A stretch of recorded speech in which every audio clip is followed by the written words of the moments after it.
Are your acquisition costs too high? Your lifetime values too low?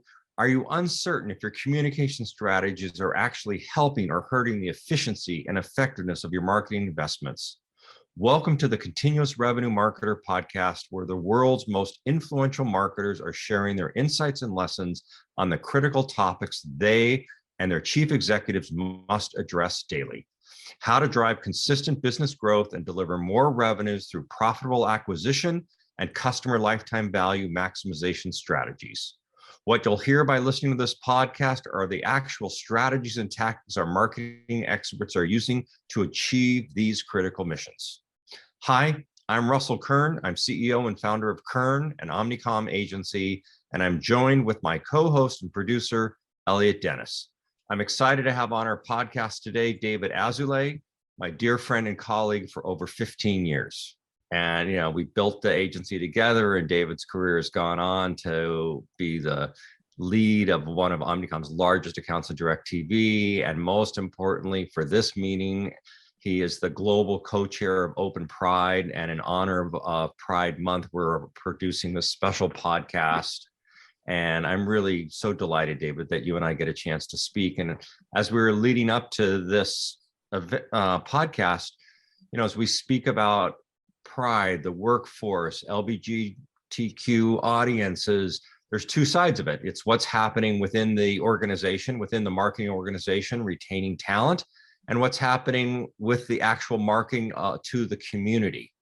And I know that you are head of the lead of the global organization. I thought maybe you could speak a little bit about, what is the open network? What is Omnicom's doing? What is your role? And then we're going to talk about how you're managing a huge global team under this initiative. So let me throw that open to you. Yeah, absolutely. Thanks, Russell. 18 years has gone fast. So, as the global co-chair of Open Pride, I think Omnicom with the, Open 2.0 has really made a huge effort in making the employee resource groups an important part of the business. And Open Pride, as you know, we started Open Pride back in 2016.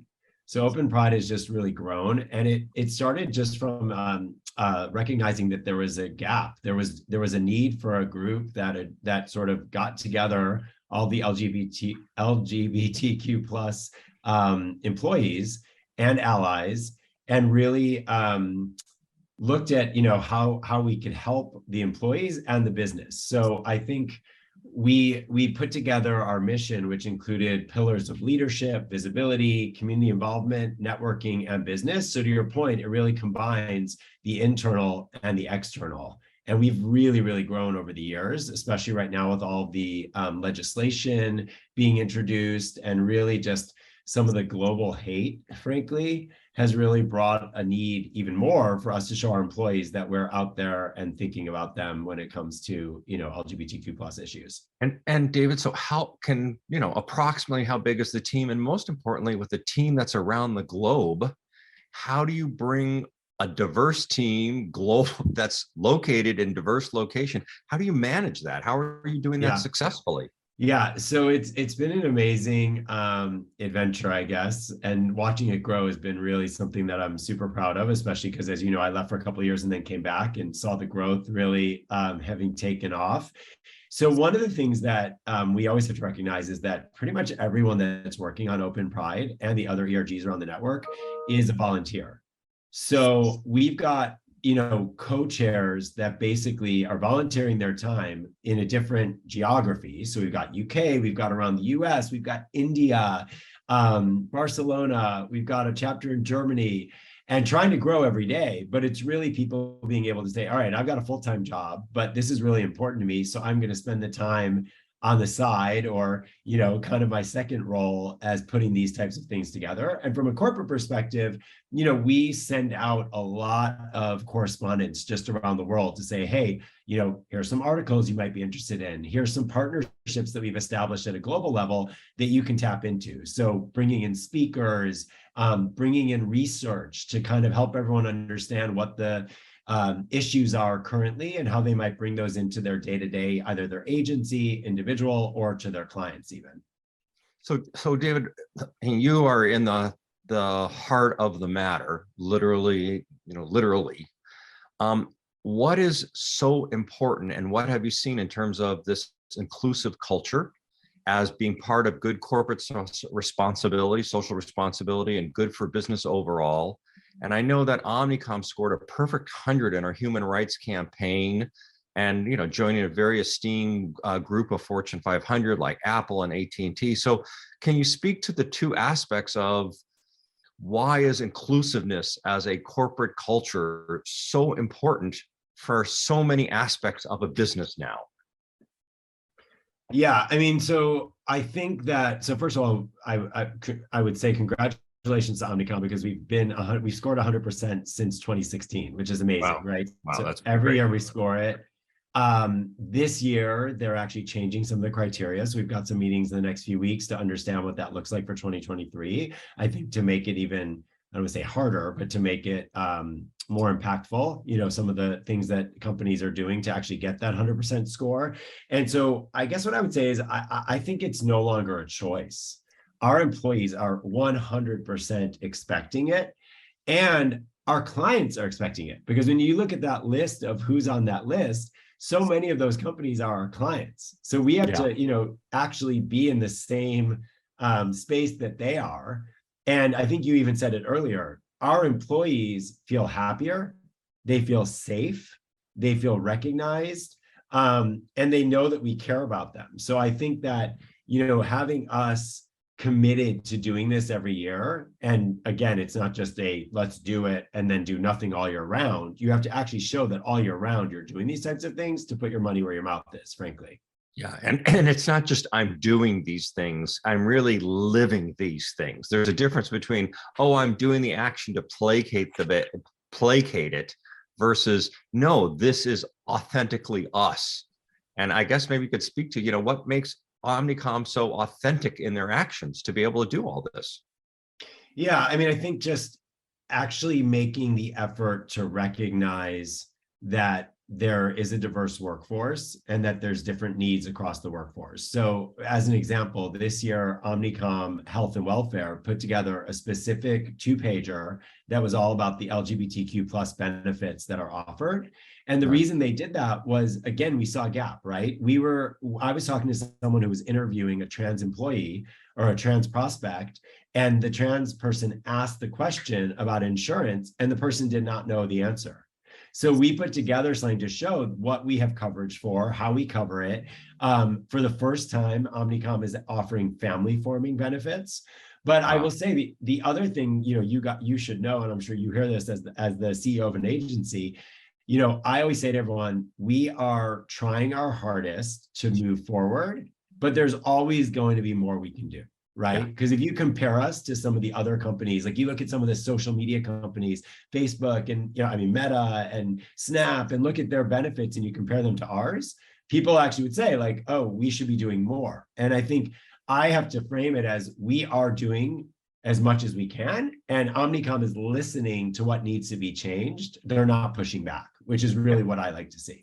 Wonderful. Elliott, did you want to ask David about sort of the marketing side of this coin? Yeah, definitely. And we know, consumers are very likely to purchase from brands that they see diverse and inclusive. Really looking into more, not just, who a brand is advertising to, but what their company stands for. So you've talked a lot about, the corporate social responsibility and the inclusivity and the corporate culture, and then how that can manifest itself in many ways from a business operations perspective. But then advertising to the LGBTQ community goes beyond, profits, as there's so much value in having diverse and inclusive workplaces and teams powering those advertisements, et cetera. So what are some ways you think that brands can authentically connect those efforts, such as the things that go into that human rights campaign and score into their advertising, so it is authentic? Yeah, so if you don't mind, Elliott, I'll just take a quick step back on something. I think the need has become more and more important. So I think if you look at every day in the news, there's something that's either, threatening the community in terms of legal rights, or even this morning, it's like I was reading that, the Lightyear movie was banned in Saudi Arabia and the United Arab Emirates because there's a LGBTQ plus same-sex kiss in it. And those are things that happen every day, right? Where we're looking around the world and we're feeling like things are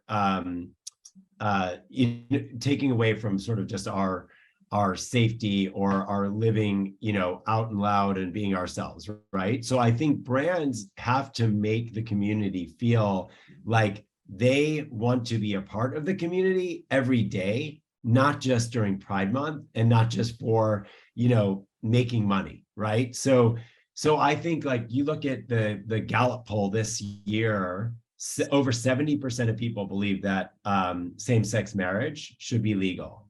That's compared to 26% back in 1996, 27%, sorry. So all of that sentiment has grown, and brands in a way need to show that they are on that same trajectory.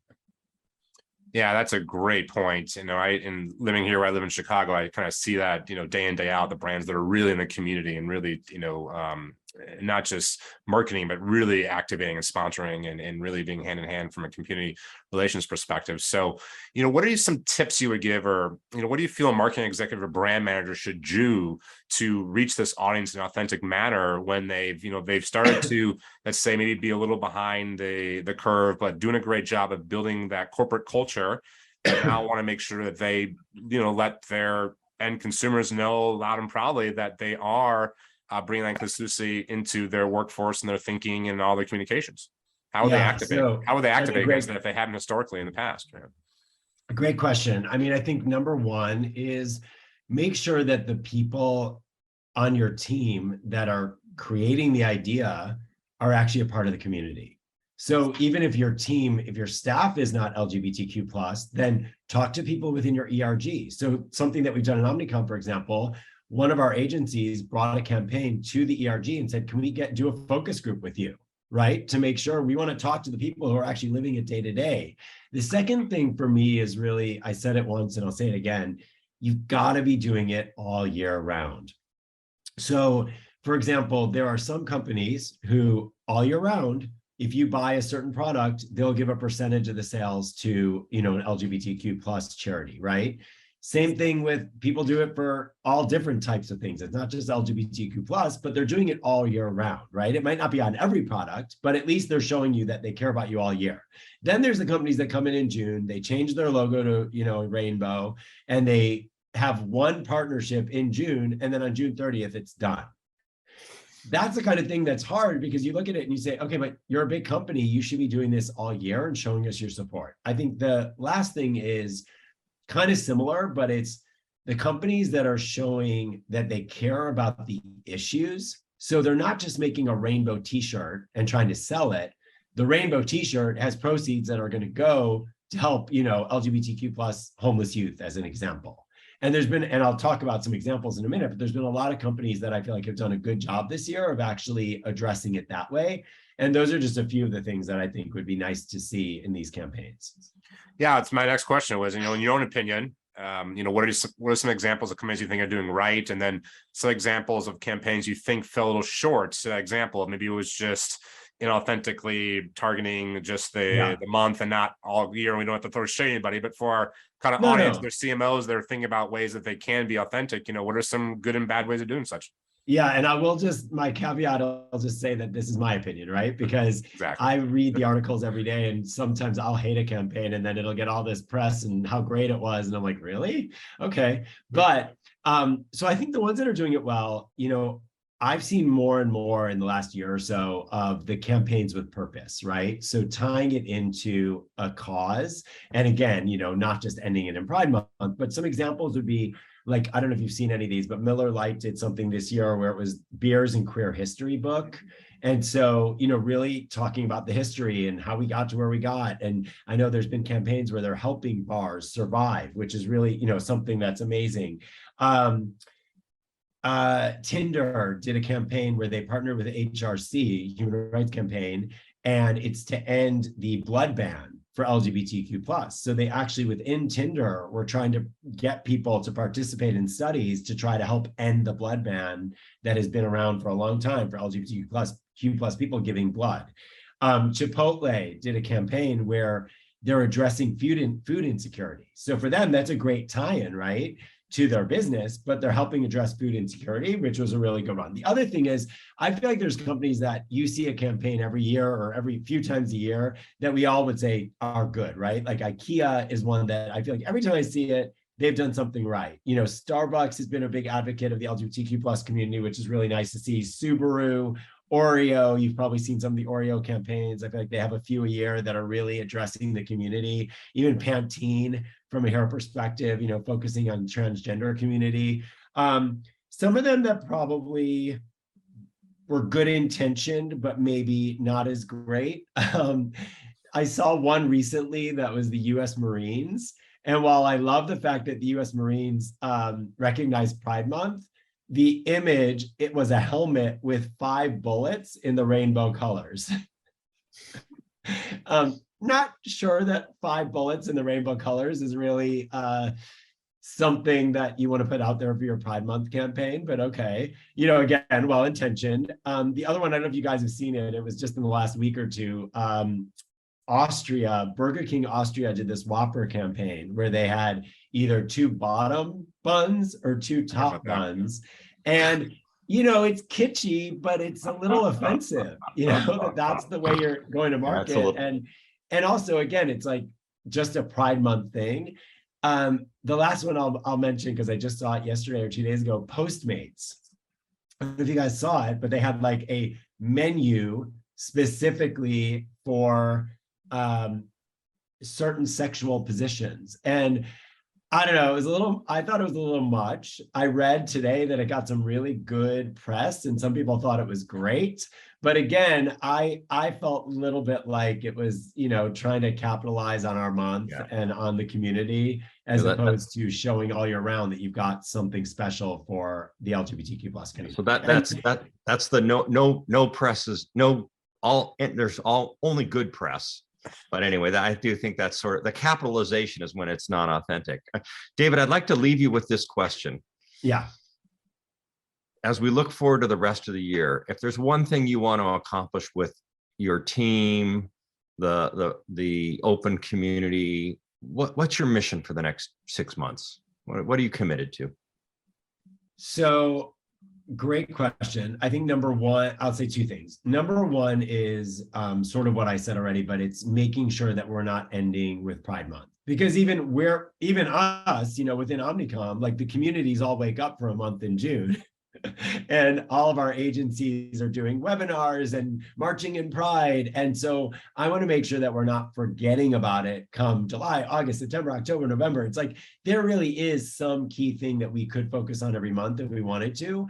But I also think it's just, again, making sure that, you know, we started a website at Omnicom called Queer All Year, where we're posting all the events that are happening throughout the year as opposed to just June. I think the second thing I'll say is just, how do we help agencies, individuals, our clients just show up authentically, you know, try to help people understand, like, what are the stereotypes that you should be avoiding? How do you do your research, right? Because that's a big thing. I think people, again, I say the word well-intentioned.